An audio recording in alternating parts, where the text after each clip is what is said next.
Good evening. This is Frank Mcneil again, and here we are again with Talk of the Town. And I am so happy to be back with you again. I'm trying to get this podcast down, and we're doing the best we can. And hopefully, you're hearing some of what I have to say and enjoying what I have to say. And we're just having a real good time of starting to address some of the issues that no one else is talking about here in Springfield, and at least not local talk radio. And so we want to bring you back up and start giving you some of the things that we feel is important for the residents of Springfield to have an opportunity to discuss, to hear my thoughts. And we're going to even have some people on here pretty soon. We're going to be doing some interviews with some local aldermen and county board members. And so we can have them, as we say, mix it up a little bit. Now, the biggest issue I saw this week, last week, was Sangamon County Board and the Liquor Commission recommended, and they did follow through. And on the 3 o'clock licenses in the county, they are no longer going to be able to stay open to 3 o'clock. They're going to be now closing at 1 a.m. And the I didn't get to hear the debate, and I'm going to try to get to hear the debate in the next couple of days or next week or so. But the thing that I question, and as a former alderman, I used to question, is calls for service. Calls for service. How many calls? Who? What bar? What 3 o'clock a.m. license had the most calls for service?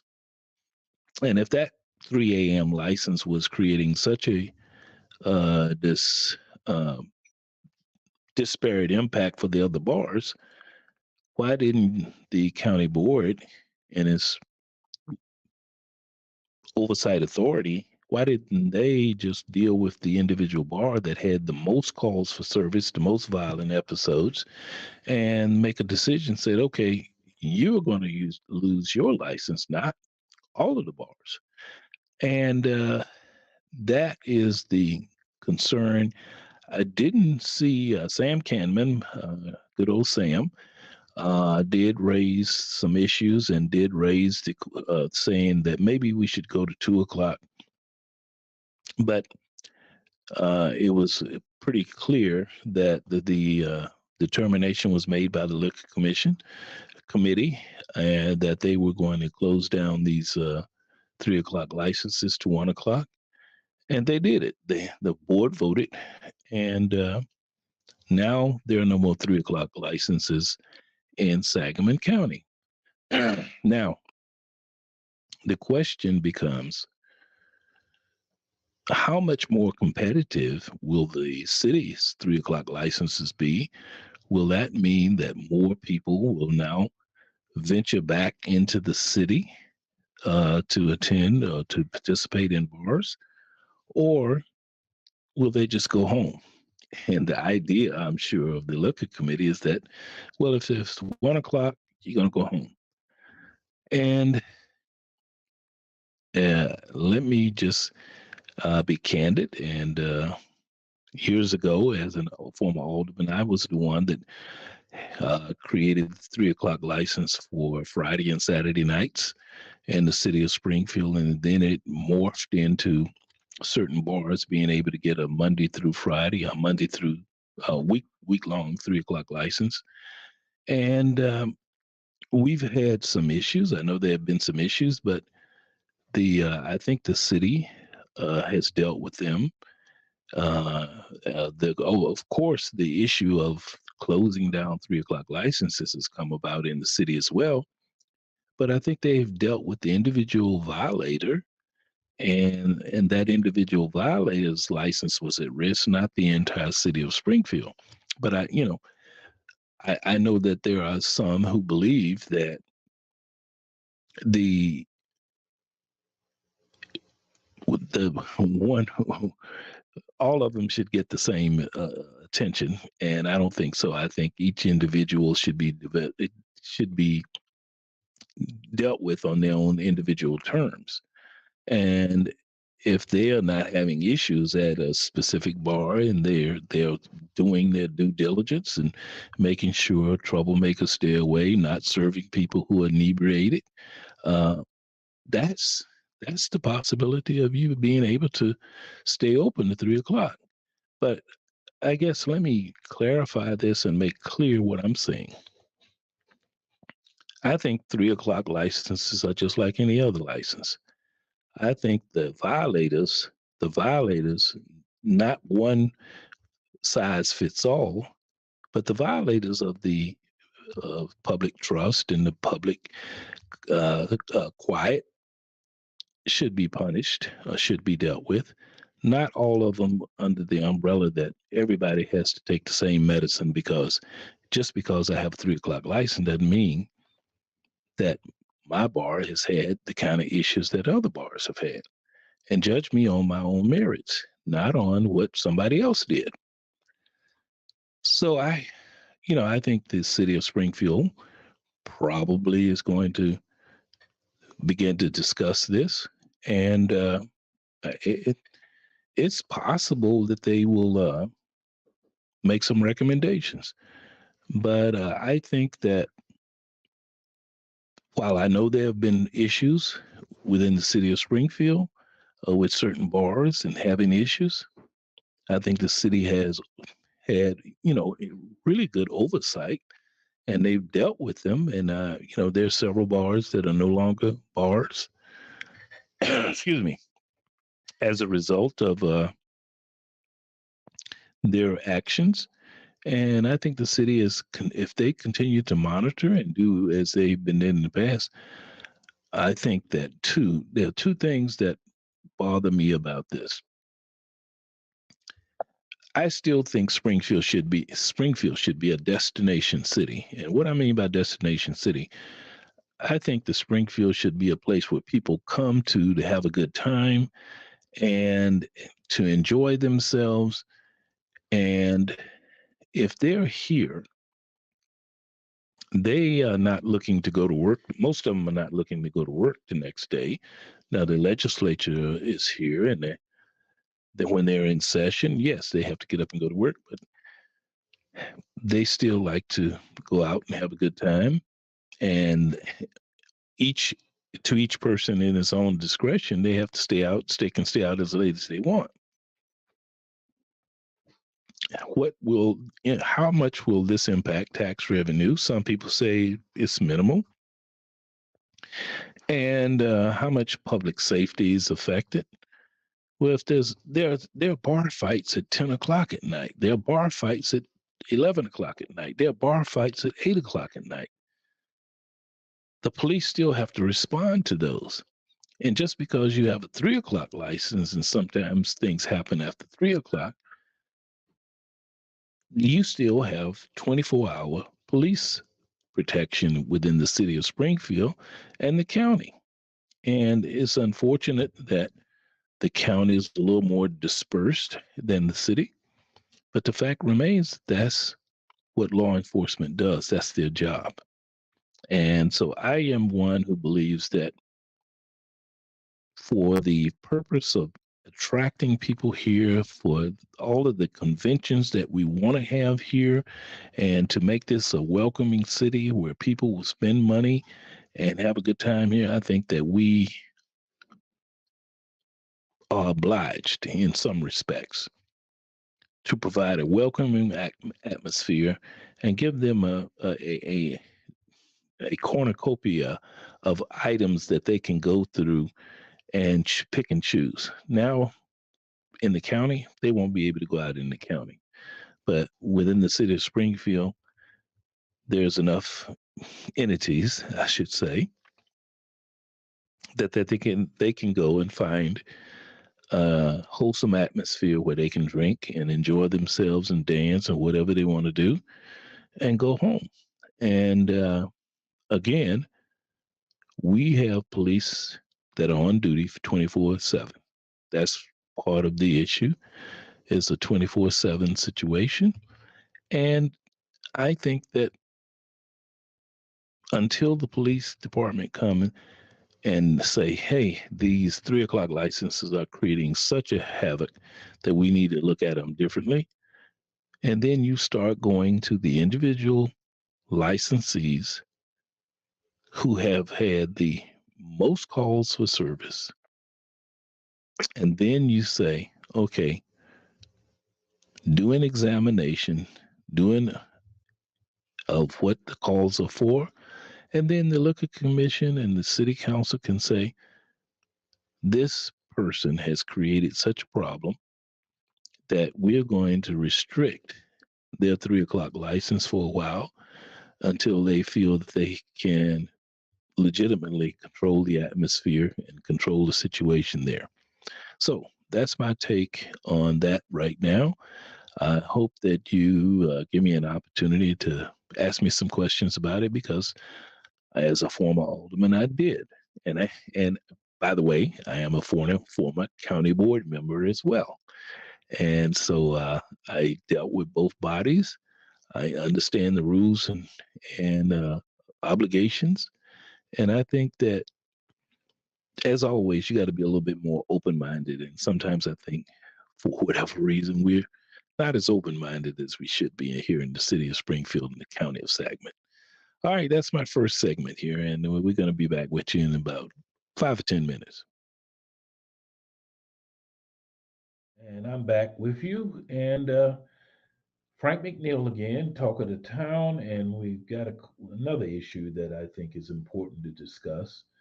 It's an age-old issue that's been around Springfield. It's probably as old as I am, and I'm old. Please believe me. But, ladies and gentlemen, we're talking about trash, garbage collection, trash, and trash pickup. I spent almost 20 years on the city council, and I know that we had innumerable discussions about garbage collection, fly dumping, and how could we resolve the problem. One of the issues, excuse me, one of the issues is billing. Uh, a number of uh, a number of waste haulers. We have, I think, two local waste haulers left, Lake area, and I can't remember the other one right now. But there are two local waste haulers, and then we have the large conglomerate here as well.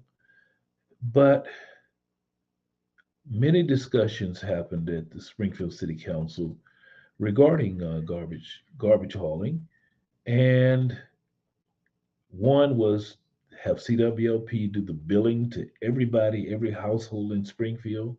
Then you have the landlord-tenant relationships where you rent an apartment, you rent a house, and you're responsible for your garbage. Well, one of the things that I did is place the burden on the property owner, and that the property owner had to make sure his property was clean. And I've even had people who, where the garbage was paid for and the cans provided, still didn't put the garbage in the cans and put them out on the days for the pickup. So there are some issues there. But one of the things, let's talk about some of the things that were discussed back in the day, and they're still being discussed today, is that one of the results of trying to put the billing on CWLP was the proprietary interest that the garbage haulers had, and that is that they provide services to these tenants, and they did not have to give City Water, Light, and Power their list of clients because it's proprietary. That's how they made their money, and so that was a ongoing battle. The other was properties that were being rented, leased, or whatever. And a lot of times, because of the trust that some of these properties are in, you couldn't find who the landowner was. And not only that, but we had some opportunities to do some things. One, and we had a discussion at one point where I brought up Why doesn't the city do its own waste hauling? And that would mean create a whole new department, which is sole function would be to clean and pick up waste throughout the city of Springfield. And I don't know what the fee would be. We discussed how much a fee would be to add waste hauling to the city that would pay for the trucks, the disposal, and the labor, and the men that would have to go out, men and women that would have to go out and do this to pick up the cans and dump them and get them to the waste, to the dump site. And so that was a issue that how much would it cost and why would the city want to burden itself with that responsibility? But when you drive through some parts of the city and see the fly dumping, it becomes a situation where you say to yourself, we need to do something about it. And we meaning the city of Springfield City Council and its aldermen. We need to address this problem and we need to take it and make it work. And I know Mayor Busher is saying that's a priority for her, but it's not going to be an easy issue. It's not going to be an easy issue to resolve because you got the local waste haulers, and one of the things we talked about was putting it out for bid, and the low bidder gets it. Well, do we want to put the local resident waste haulers out of business because it's almost surely that one of the waste management or one of the other large companies could bid a lower rate than what a local hauler could do because I don't think any of the two local haulers have the capacity at this point. They have to build the capacity to do the entire city. They do sections of the city right now, and they have limited clientele. But to do the entire city, to be responsible for the entire city, I think would require them to ramp up and to get additional trucks and hire additional men and a number of other things. If the city itself decided that it wanted to be, it would still be a ramp up period. We'd have to get the trucks, whatever kind we get.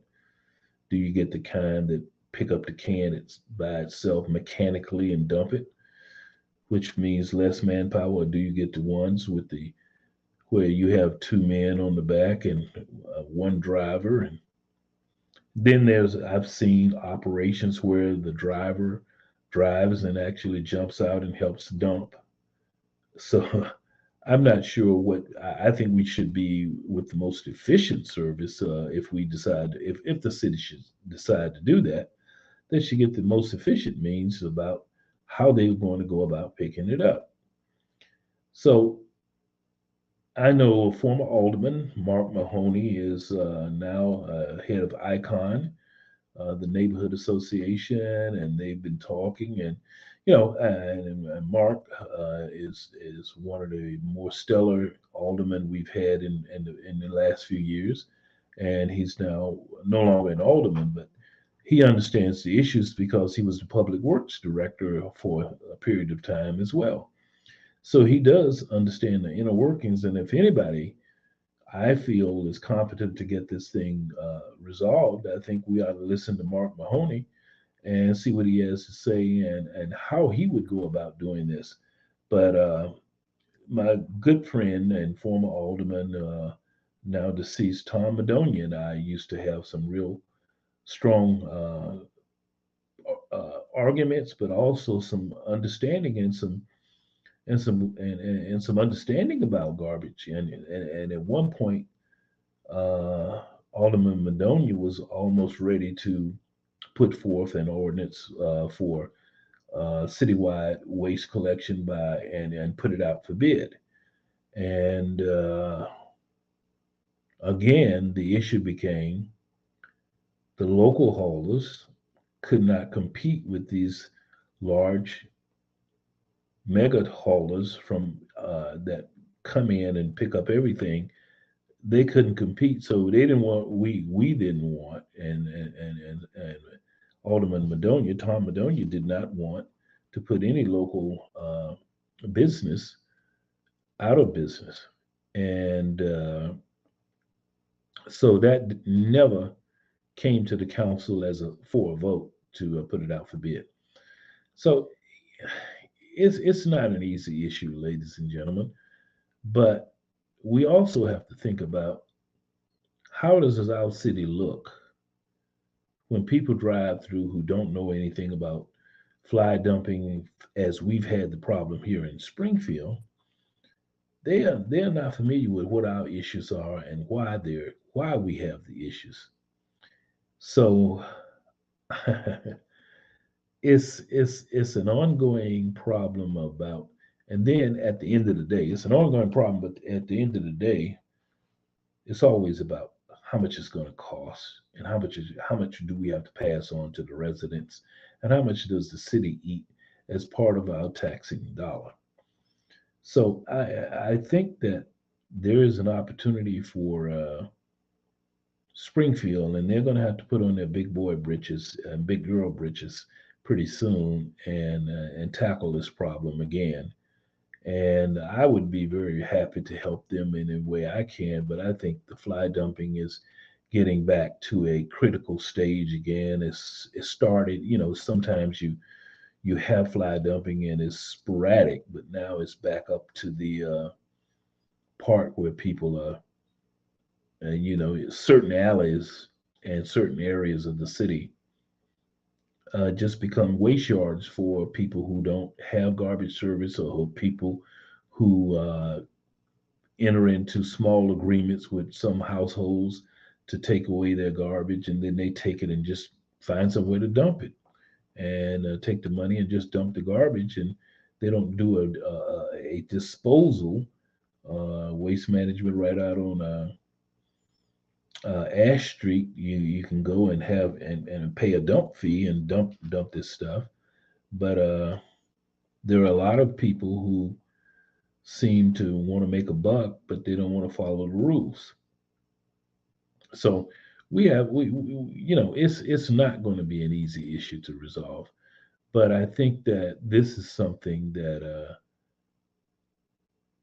the city of Springfield should really make a yeoman's attempt to try to get this done and clean up the city. We've been talking about cleaning up the city for years. Well, I think it's time. I did my best trying to push forward a couple of ordinances, and I was one of those ones who pushed for a one city take on the responsibility as a city department now, or make it part of public works department, and increase the employment of local residents collecting garbage, and or just put it out for bid and let the low bidder win. And their responsibility is to pick up all the garbage from households. And it wasn't a this household has waste management, this household has lake area, this household has somebody else. They would all be the city of Springfield's client, and you would go get it. And that way you wouldn't have the fly dumping as a rate. And then there's the other issue of large items, the couches, the mattresses, the dressers, chifforows, and all those kind of things that people, it's not easy to get rid of. Uh, the city I used to work with the city when we used to do a week a day where you put all this stuff out on the curb and clean up the city, and it worked to some degree, but it's just got to be a standard way of processing garbage throughout the city of Springfield. We've got to get a handle on this. Again, Springfield is the capital city, and I can't impress upon you enough the people I talk to, and they talk about, man, how could the capital city have this? Or how could the capital city have that? We have to start thinking ourselves, elevating ourselves to a different level, and saying we are the capital city and we can do more and we can do better in getting a handle on this garbage service. So, ladies and gentlemen, hit me up, give me a call. Well, you can't give me a call, but send me a message. I got messages last week from my podcast, and I'll try to answer. If you got a statement or a message, I'll try to send something back to you. I want to hear your feedback and let me know what you think. All right, signing out, Frank McNeil.